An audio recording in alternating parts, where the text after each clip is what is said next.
他和皇上素不相识，他怎么知道皇上身份？难道他未卜先知啊？其实，在我等刚刚入住族长家时，司徒莫心便调侃了皇上隐瞒身份一事。皇上一直自称是全知开封府氏之子，而司徒莫心却说他的父亲是堂堂开封府尹。实际上，先皇在即位前恰好担任过开封府尹一职。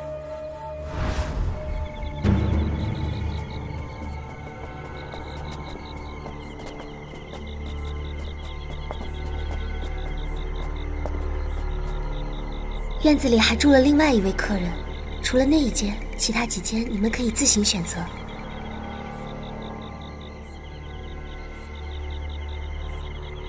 不是说镇内不许住外人吗？怎么还会有别的客人？听说赵公子是开封府尹之子，家父自然不敢怠慢。我们在司徒莫心的房间的石臼中发现了残余的花犀草，桌底暗格之中还放着皇上的画像、毒蝎和其他毒草。这么多证据，谁敢说他冤枉？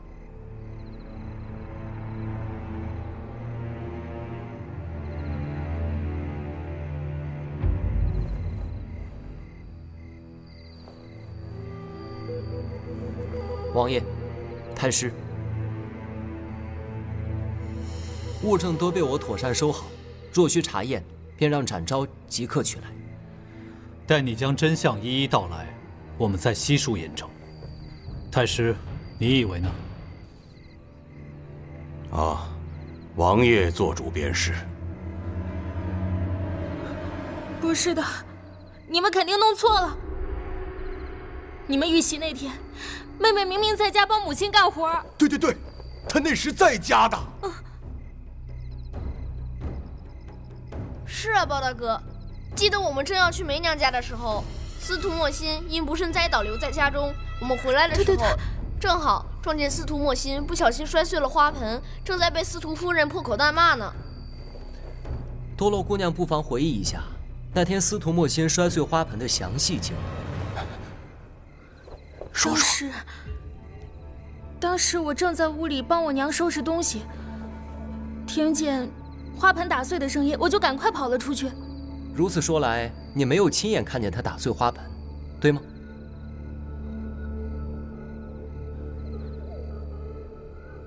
没有，可是我听见声音，立刻就出去了，看见她正在收拾。也就是说，你不能确定她此前一直在家。你并未看见他究竟是失手，还是故意砸碎花盆，可对？这种事情当然不可能让你看见，因为这一切不过是他们联手做戏，目的就是为了制造司徒莫心一直在家的假象。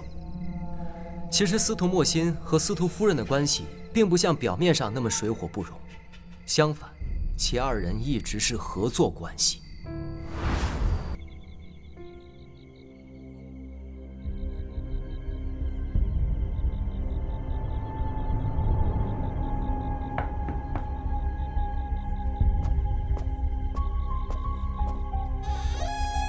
进来吧。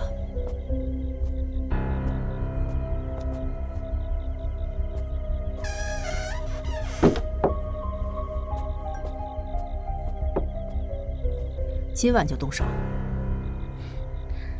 机会就在眼前，自然要一鼓作气，免得夜长梦多。你想要我做什么？算着时间，包拯身上该毒发了。我一会儿送东西去偏院，倘若我一个人带他们出来，一到偏院门口，你便立刻找借口叫我离开。届时只有皇上认识去梅娘家的路，不用我开口，那伙人自然会去求他领路。这么做会不会太露痕迹了？那包拯，听说是极聪明的人。从夫人口中听到这些话，可真叫我吃惊啊！听闻您当年都敢明目张胆地当街杀人，不像我，胆小怕事，只得用这些弯弯绕绕的手段。不过嘛，露不露痕迹的也不打紧，只要把事儿办成了，什么都好说。反正咱们也不是什么良民。当然了，如果皇上能主动跟他们一起出来就更好。到时候我们把戏做得圆满一些。此事成了，则皆大欢喜；若是失手，行了，我知道了。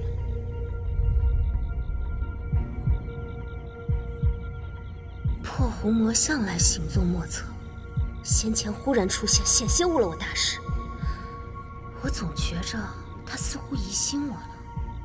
等一下要接应我，免得出岔子。哦，还有司徒多罗，别让他坏事。我自会见机行事。前辈办事，我自然放心。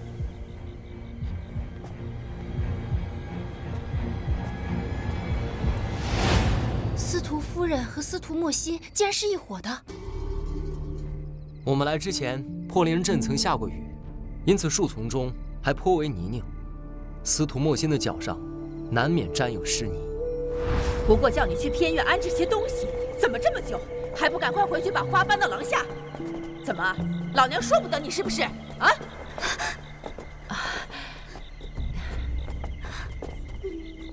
莫心，还不快去带路？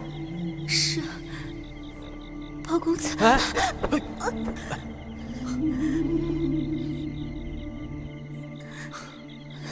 让莫心姑娘回去吧，我带他们去即可。啊，那也行，那快去吧，别耽误了。好。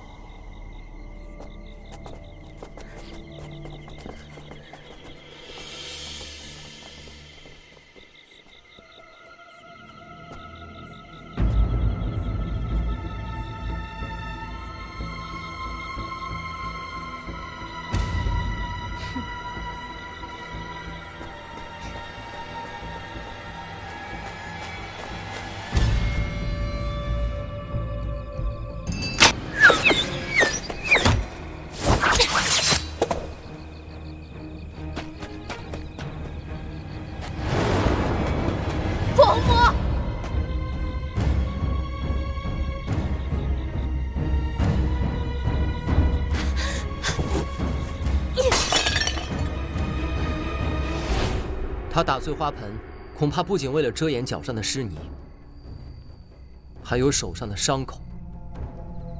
他手上的伤口并不是被花盆碎片划破，而是之前在偷袭我们的时候被南姐姐的飞镖所伤。展昭说的没错，因为伤口恰好在一个十分明显的地方。假如没有一个令人信服的理由，很容易引人怀疑。司徒莫心为了掩饰身上的痕迹，顺便假作不在场证明。于是和司徒夫人合谋演了一场摔花盆的戏。可我们刚到院外，便已经听到了司徒夫人在呵斥司徒莫心。那他们是怎么知道咱们回来了？说不定这两人的耳力比我更胜一筹。并非如此。你们还记得院子中放置的铜镜装饰吗？这还多亏了展昭提醒。一开始我也想不通这件事，直到展昭通过铜镜看到了多罗姑娘，我才忽然明白了那些铜镜的作用。多罗姐姐来了！啊！你听声辨人，精到了如此境界？哪需要听声辨人啊？你们看那儿。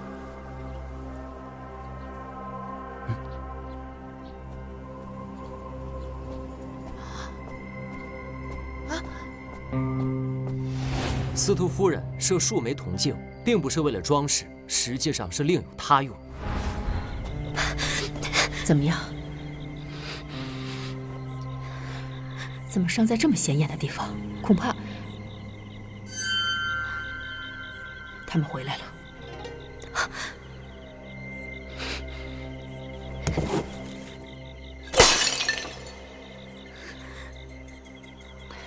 我是少你吃了还是少你喝了？连盆花都搬不动。怎么了？这是？你受伤了？我不是故意。我养头猪还能吃肉，养你有什么用啊？啊，你个没用的东西！好了，娘。这是怎么了？没什么，就是妹妹搬花的时候不小心打破了一盘。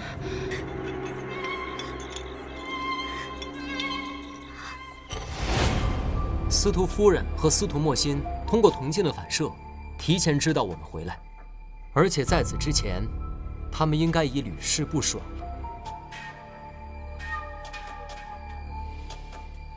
他们为了杀人，还真是煞费苦心呢。可是，他们一介乡野妇人，为什么要谋害皇上？乡野妇人，那可未必吧？若想弄清他们的身份，便不得不说起整件事的源头——狸猫换太子。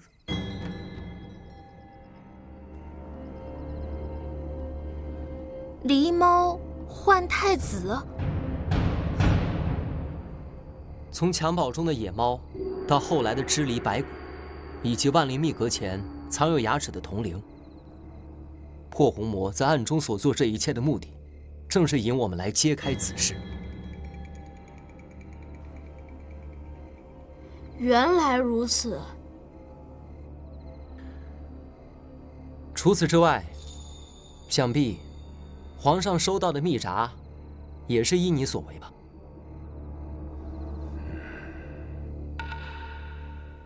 多年前，秦凤携贾李妃从冷宫一路逃至空寂岭，却被刘太后派遣的杀手追了上来。秦凤和贾李妃在潘族长的帮助下，藏于万灵密阁的密室中。杀手首领找不出李妃，便下令屠尽了空寂岭。鸟尽弓藏，兔死狗烹。那名杀手头领怎么也没想到，自己这么快就会遭到幕后主使灭口。杀手头目死里逃生，藏匿在空寂岭的附近。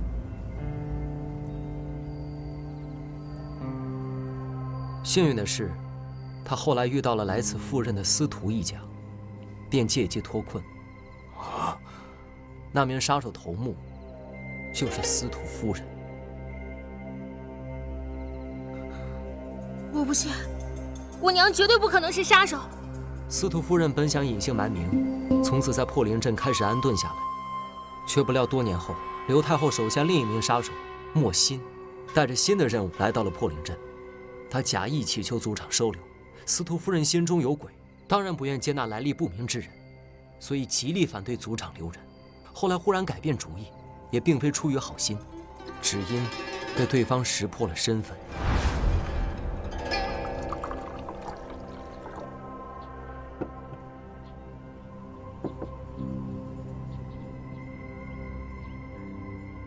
当年从刘太后的暗杀中逃脱，销声匿迹多年的蛇蝎杀手，竟然一直藏在破灵镇。前辈屠尽空寂岭，住在这里，难道不会做噩梦吗？你是太后的人。回前辈的话，是呢。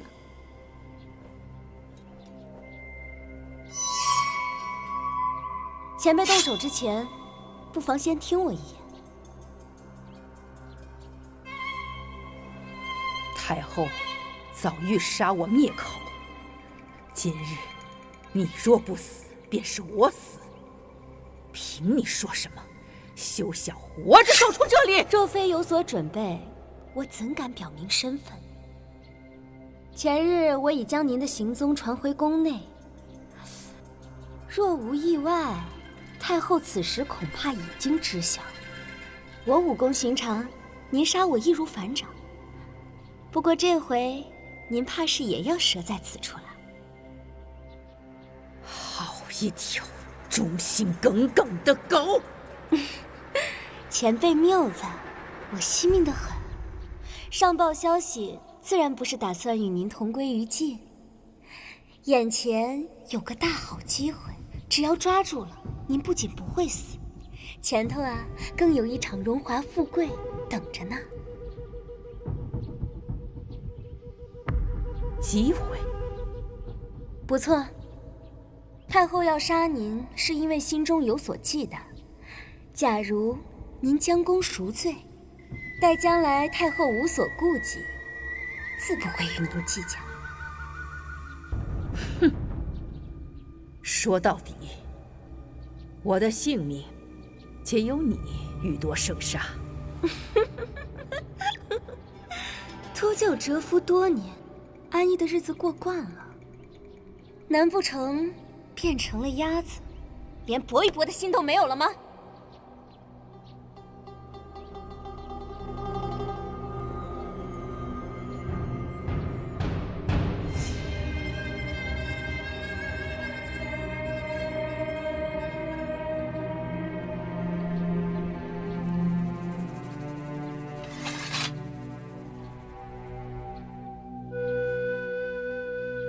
太后想要做什么？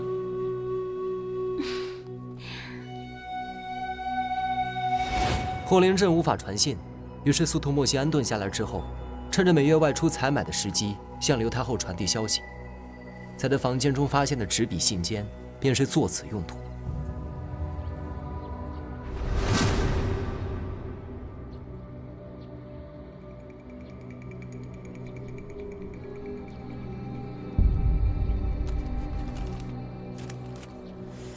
看上去好像是要给谁写信，不过司徒莫心不是没有亲人了吗？谁说一定是写给亲人呀？万一是写给情郎呢？只是这1年来，他们并未找到李妃的踪迹。你的意思是说，刘太后在1年前便知道李妃藏身破灵阵的消息了？正是如此。说了大半天，这2个人都已经死了。破灵阵这4起命案，又是怎么回事啊？他们被杀，正是因为各自的身份。空寂岭被灭的罪魁祸首是刘太后，他们2人作为刘太后的鹰犬，司徒夫人更是屠杀空寂岭的刽子手。若是空寂岭的族人想要报仇，最不可能放过的，就是他们。空寂岭当年究竟发生了什么？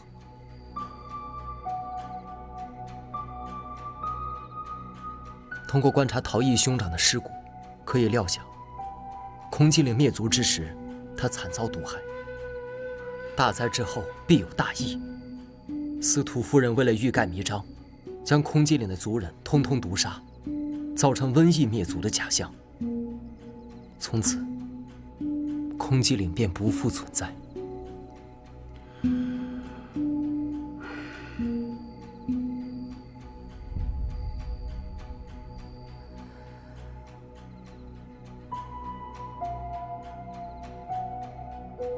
司徒莫心若寻李妃不成，那破灵阵也会落得和空寂岭一样的下场吗？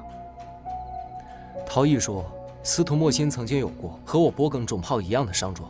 他故意说出此事，应是想让我们查出司徒莫心曾在幽灵沼泽中触碰过大猪草。这么说，在我们猜中混入毒芹的人就是司徒莫心了？不对，投放毒芹的人是陶艺。不过此举并不是为了行凶，而是嫁祸。帮长，你吃人太甚！毒芹事件一出，司徒莫心成了最大的嫌疑人。毒芹只生于幽灵沼泽附近，陶艺借此引我们前往幽灵沼泽。他除了想让我们发现毒芹和毒草之外，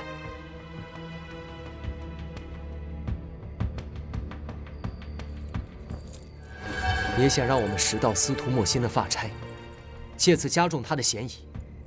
我猜，陶艺在认出司徒夫人的身份后，在暗查过程中，发现了他与司徒莫心的阴谋。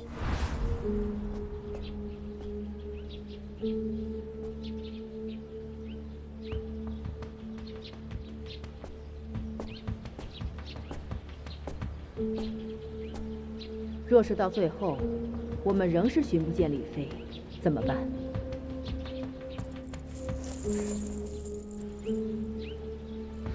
这支毒钗乃太后亲赐。当年您是怎么毒杀空寂岭的？今日就怎么毒杀破灵阵。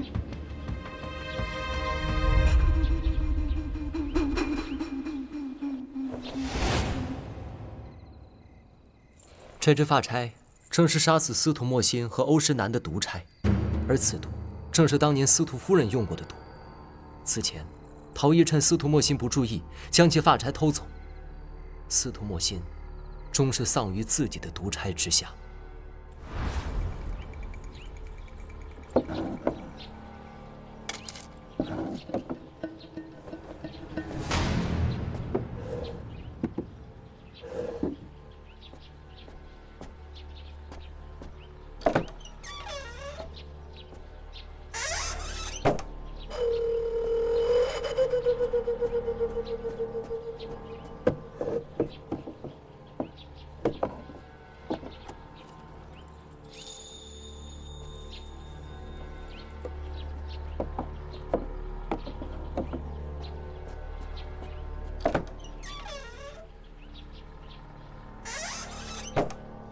司徒莫心在没有成功刺杀到皇上之前，怎肯轻易暴露身份？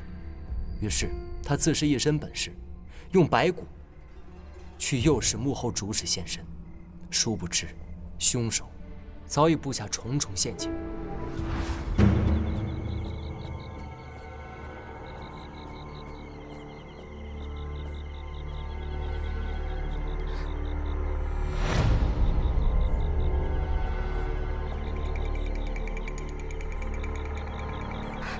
此人装束为何如我一般？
你是什么人？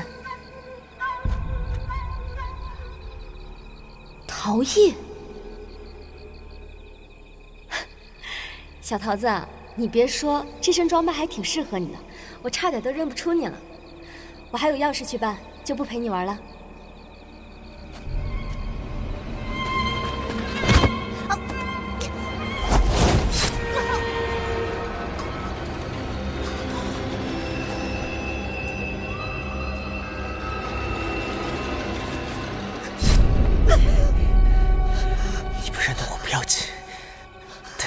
人的这只毒钗，毒钗，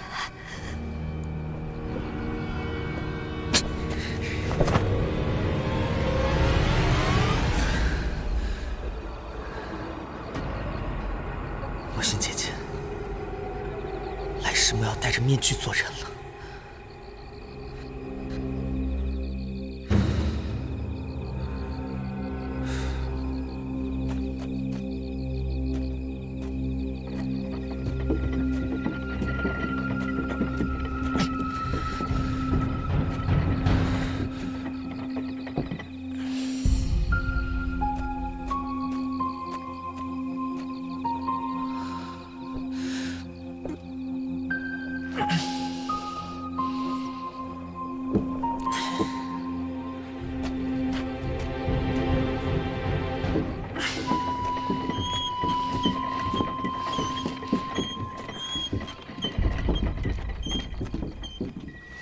司徒莫心脖子上的血孔与毒钗形状恰恰相符，是两只血孔。而且我还在陶艺家的推车上发现了一缕粉色布丝，同时车轮上还沾有泛黑的粘土。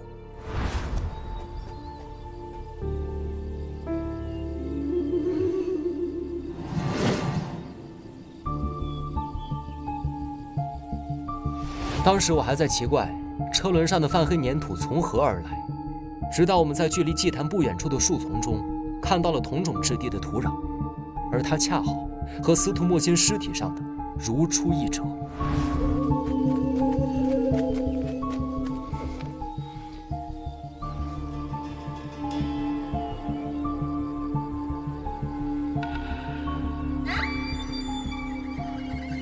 后来，当我发现陶艺就是凶手时，便不难确定，推车上的布丝就是陶艺在运送司徒莫仙尸体时从他身上刮下来的。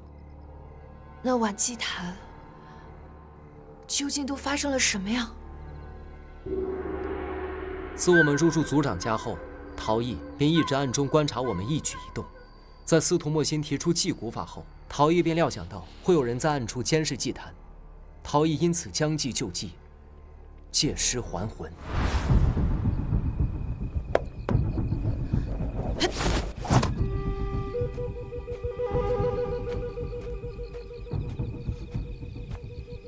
司徒莫心，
阿软，阿软，阿软姐姐，阿软，阿软，不，父母，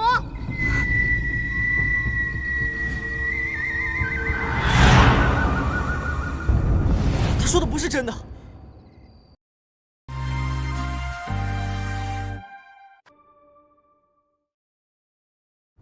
他说的不是真的。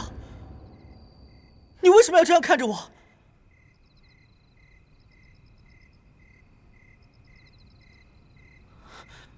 你们为什么都这么看着我？小叶，别怕。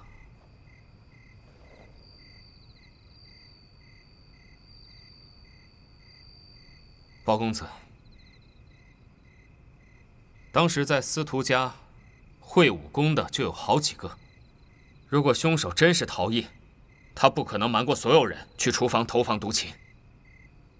那是因为他有帮凶。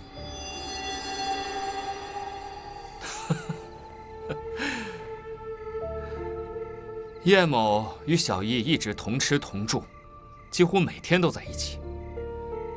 你所说的帮凶，不会就是我吧？啊？帮凶当然不是你，此人是和陶艺相熟已久的。破红魔。先前还说我是在暗中保护你们，怎么，转眼之间，我变成帮凶了？你确实是在保护，但同时，你也暴露了自己。司徒莫心每日都要准备餐饭，大部分时间都会在厨房、后院，想神不知鬼不觉地投放毒芹，除非抓住他出门的时机。司徒莫心每次动手，破红魔必会知晓。如果有谁对他的行踪了如指掌，那么非你莫属。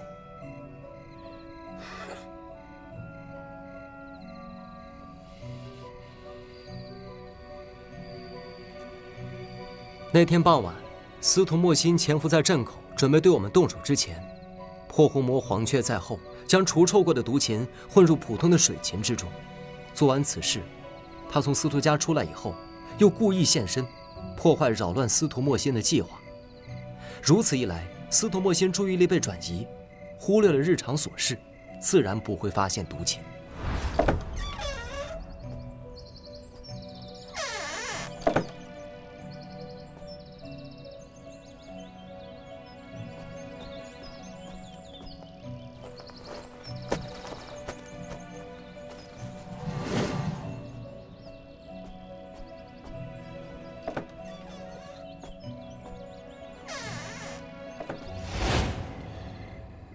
听你所言，一切好似你亲眼所见，哼，可惜毫无根据。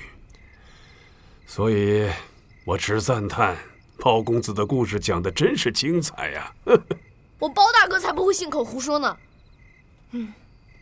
就算破红魔掌握司徒莫心的行踪，那么你又如何确定他投放毒芹的时间呢？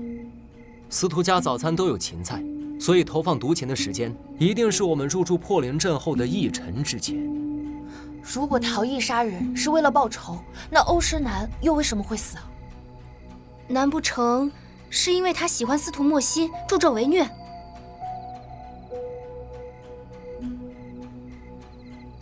我之前也一直在想欧诗南为什么会被杀，然而能想到的所有解释似乎都有一些牵强。直到那天，我在陶艺家门口的河边看见了几只鸭子，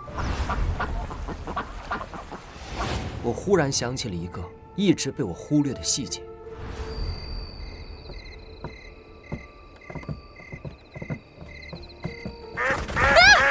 快点走，快点走！我最讨厌鹅和鸭了。抱歉，吓着姑娘了。在下欧诗南。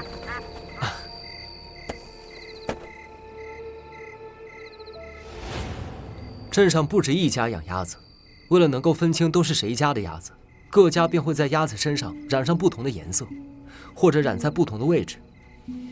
欧诗南抓的那只鸭子却是翅膀染红，正是陶艺所养。哦，我想起来了，当时我们去陶艺家的时候，曾在他家附近的河边见到了几只翅膀染红的鸭子。哎，这河边还有鸭子呢，我们捉来烤了吧。你们师门是不是特别穷啊？瞧把你馋的！哼，我们师门的钱多着呢，都拿来做善事了。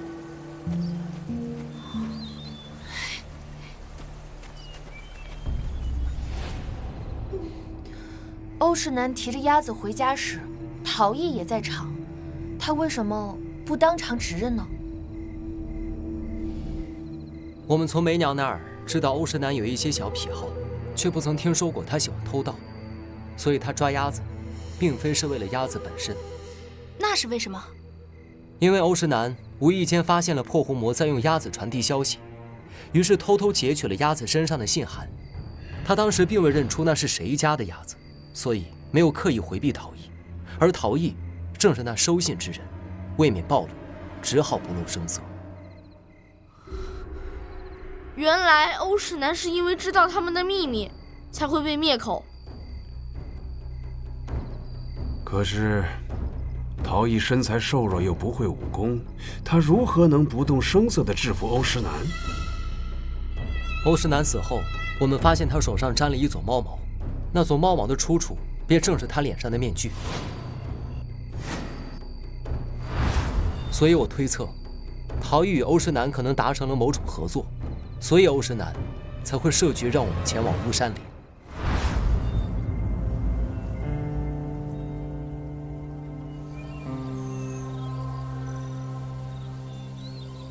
这好像是一撮猫毛啊！真像是猫毛，也不知是何时落下的。若是刚落不久，那猫灵会不会就在附近啊？有可能。我们去巫山林是因为那张字条，这和欧石南有什么关系？那张字条正是欧石南在司徒莫心死后塞进他袖中的。什么？如果那张字条曾随司徒莫心困于起火的棺中，字条上应该有一股烟味。然而那纸上不仅没有烟味，反而有一股淡淡的药味。况且细究字意，时间、地点、人物过于直白，其用意更像是约我们前去巫山林。然而，他害人不成，反丢了性命。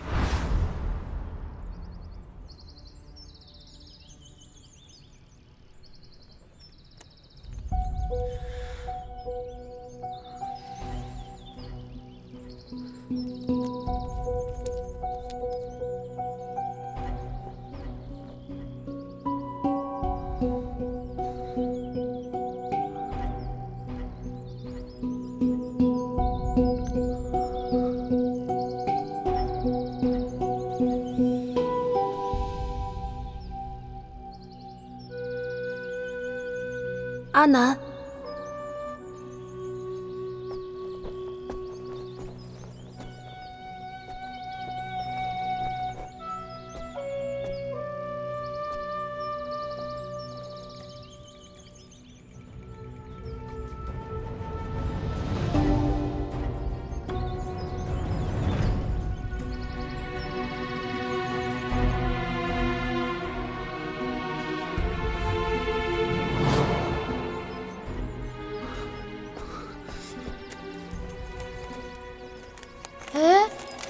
这个是什么？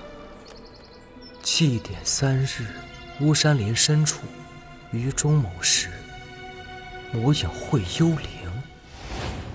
可是那天陶艺一直和我们在一起啊。况且发现欧石南尸体的时候，我就在他身边，他根本没有机会动手啊。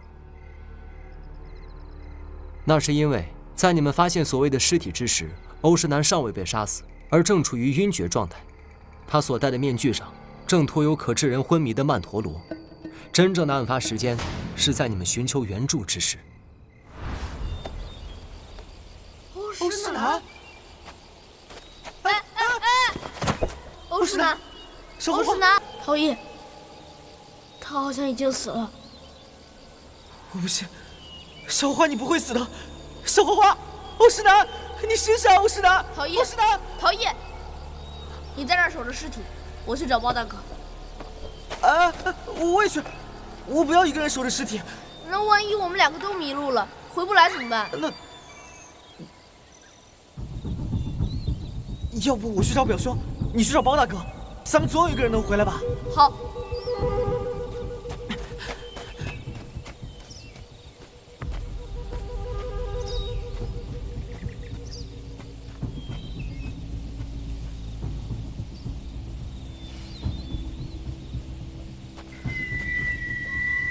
欧石南，欧石南。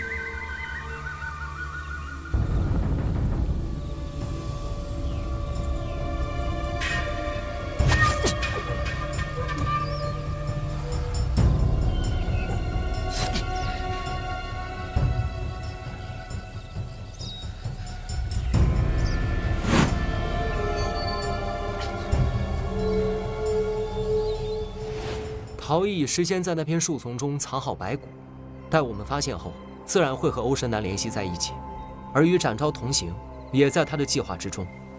这既方便他用毒钗杀人，同时展昭心思单纯，也无疑是他心目中最完美的同伴和不在场证人。展昭在不在呀？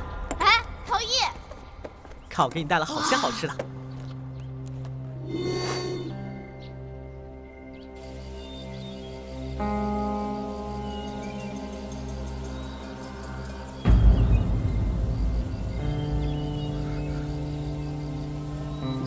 你在看什么啊？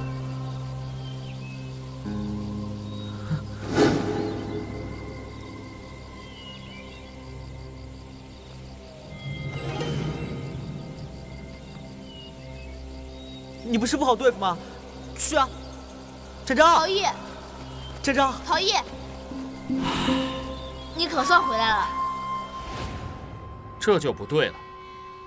当时我们迷路之后，提出兵分3路寻找记号的可是在下，这根本不是陶艺的主意。表面上看起来的确是这样，其实回想当日，处处有迹可循。当时我们在巫山里迷路之后，陶艺先是反对大家一起探路，其目的就是趁机引导其他人提出分组行动的办法。看来林中马上就要起雾了，若是我们拖到天黑，怕对我们不利。我怕黑，我可不要大晚上待在这个林子里。要不我们凭着直觉找个方向赌一把，兴许歪打正着就出去了。我才不要呢！万一走错了怎么办？万一越走越歪怎么办？我才不要在一棵树上吊死。不如这样，咱们兵分3路，先就近探寻有没有未被破坏的记号。也只能如此了。多罗姑娘主动提出与燕兄一组，不知不觉中助推了陶艺的计划。她故意等你们2人走出一段距离之后，才随口喊了一声燕兄，却未动身半步。随后，她趁南天竹调侃她和展昭时，顺势拉拢展昭与自己同行。燕大哥，咱们2个一起吧。啊，不是，走吧，不是我，哎，表哥。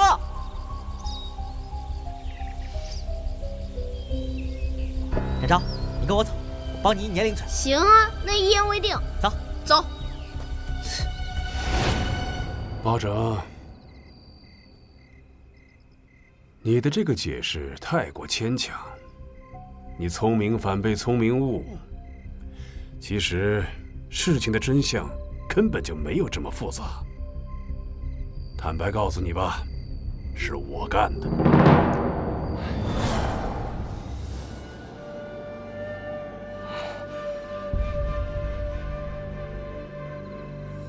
当日在巫山林，是我一直潜伏在暗处，然后趁人不备杀了欧石南，这根本就不需要其他人动手。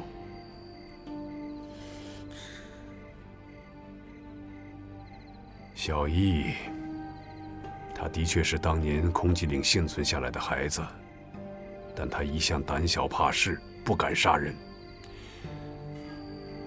所以我才替他报了仇。秦伯伯，司徒夫人和司徒莫心都是刘太后的鹰犬，手上人命无数，死有余辜。至于欧石南，他与此事本无干系，可他自己找死，于是我自然成全了他。那贾李飞呢？贾李飞是怎么回事？刘太后在没入宫之前，其实只是一个民间的杂耍卖艺之人，而那贾李飞，真名唤虞美人。他曾和刘太后一起在同一个杂耍班子卖艺，平时便勾心斗角，到后来更是结下了大仇。虞美人打听到贾内监已经受到刘太后的手下压制多年，便主动投靠，想与贾内监联手扳倒刘太后。你们故意让他冒充李妃一路奔逃，以此分散刘太后视线。是。后来，空寂岭出事，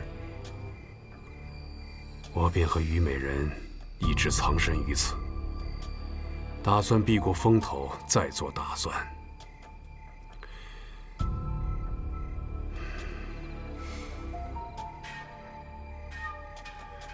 我是担心刘太后仍然没有放弃监视破灵阵。于是，我便让虞美人制了猫脸面具，并教我一些如放彩物之类的把戏，以此助我假扮猫灵。同时，大竹草也是出自他手。只是不知道那刘太后知晓有猫灵在空寂岭作祟之后，她夜里还能不能睡得着觉？既然你们是一伙的，那你为什么要杀他？因为她越来越不听话了。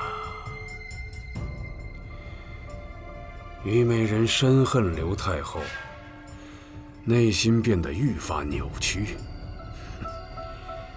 后来她竟迁怒于破灵阵，屡次想要逃走。我发现，她想借刘太后之手，让破灵阵重演空寂岭的悲剧。但我没想到啊，她的胆子越来越大。她竟敢冒充李妃娘娘与皇上相认，欲取而代之。那么，真的李妃娘娘现在何处啊？我不知道。此事是你和贾内监一手谋划的，你怎么可能不知道？保长，该交代的我已经如实交代了，事情便到此为止吧。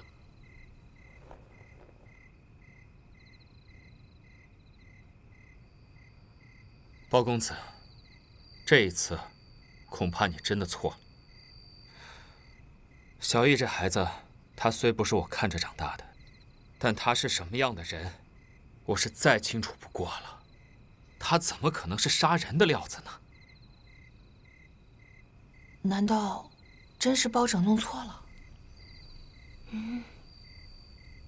包大哥，包拯，你可还有什么话要说？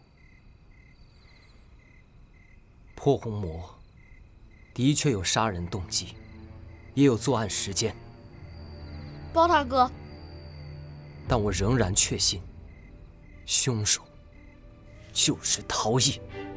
包拯，休要再胡言乱语了。如果陶艺是凶手，他为什么要冒着暴露的风险，也要杀了欧石南呢？这就要问问他了。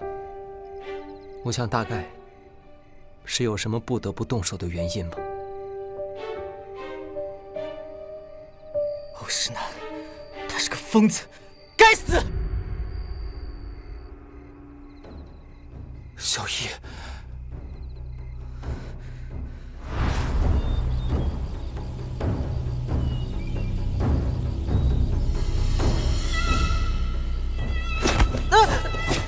干什么？没想到，整个破灵阵竟属你藏得最深啊！你有病吧？拉我到林子里来说这些奇奇怪怪的话。那天你明明看见我捉了你传信用的鸭子，却装得滴水不漏。当时我还没有查出真相，被你瞒了过去。到现在了，你还是省省力气吧，啊！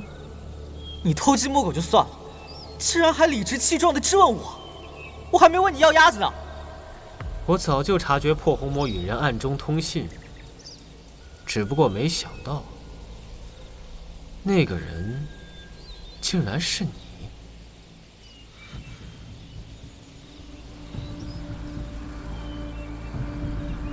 你究竟想干什么？干什么？我想干什么？莫心死于非命。你说我想干什么？我当然是要替他报仇啊！啊！我思来想去，整个破灵阵就只有一个人会对他下杀手，那个人就是赵园林。小林子，莫心生前告诉过我，若是他死于非命，一定是与那个赵元林有关。我不知道谁杀了他，但我手里有你的把柄，你最好不要乱来。哦，是吗？我知道，想要杀包拯他们的人是司徒莫心。我还知道毒蛇、蝎子都是你帮他抓的。那又如何？你就不怕我把此事抖露出来？包拯他们一行人有好几个会武功的，到时候你肯定跑不了。啊，怕呀！我就是害怕暴露，这才主动找上你的呀。你想干什么？其实，你是那空寂岭的幸存之人吧？你怎么知道？猜的，但是现在是真的知道了。没想到你是这么好骗的小蠢货。就算所有人都知道我的身份又如何？难道我活着还是罪过吗？尽管去说啊！嘘，我可没打算泄露此事啊，因为啊，我手上还有更好玩的东西。什么东西？莫心或许早就有预感，所以在死前曾交给我一封信，说如果他遇到不测，便帮他把信寄出去。他出事之后，我欲查明真相，我便看了信。你猜，收信人是谁呀？是刘太后。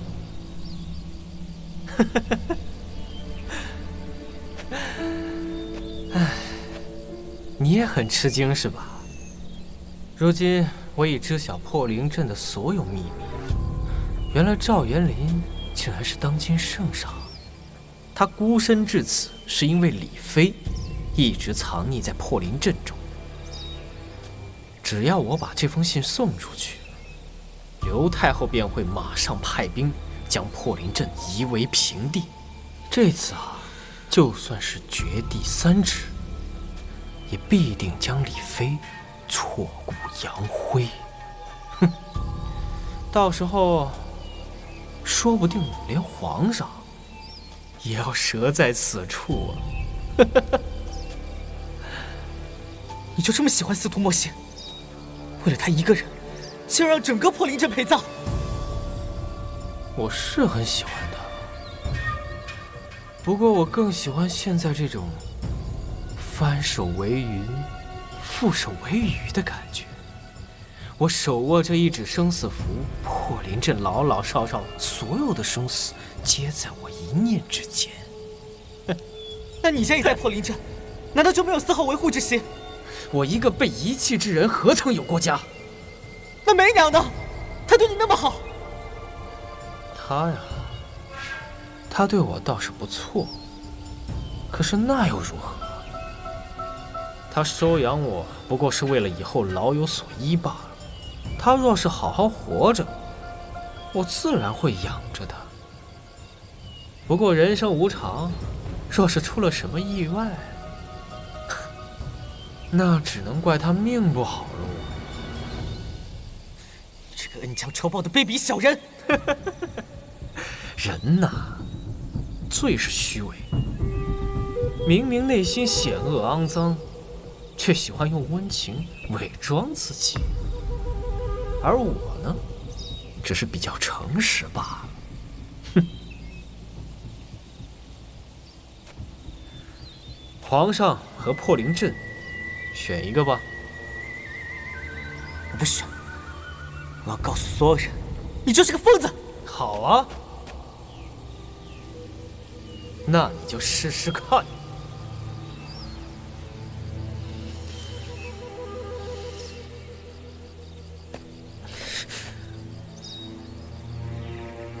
欧世南，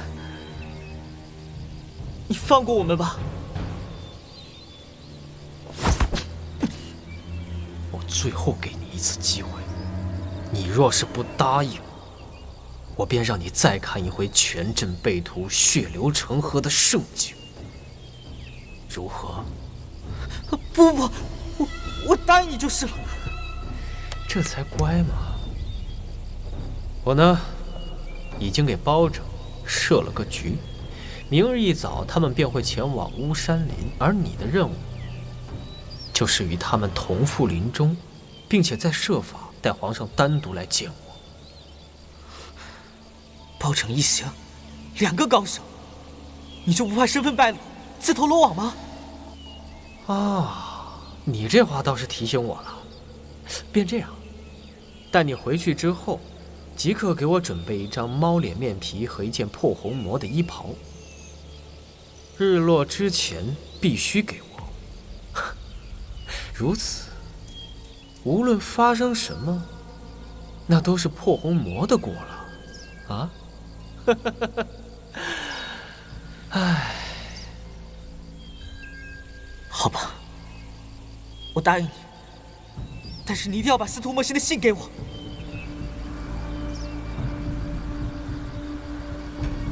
成交，我等着你的好消息了。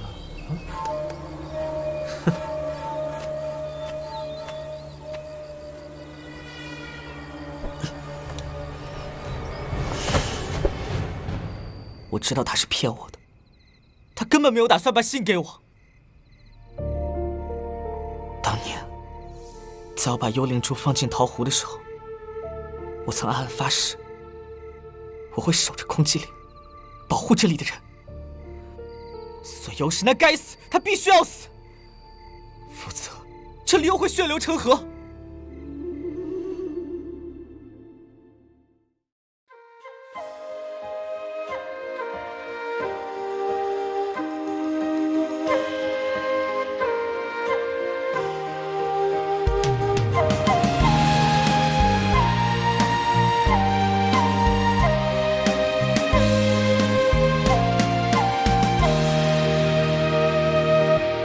看青天在上，大道苍茫，怀一份信念，志在四方。说少年轻狂，却偏爱去闯，一路妖魔，又能怎样？揭开迷离的真相，盘根错节的过往，断案何须要公堂？铁面丹心也有儿女情长，曲折离奇，我便步步推理，难情难断，我有清醒逻辑。朗朗乾坤，狂争着朝纲，不负权贵势力纲常。花花世界，无欲则刚，却是大抱不平，杀无年郎。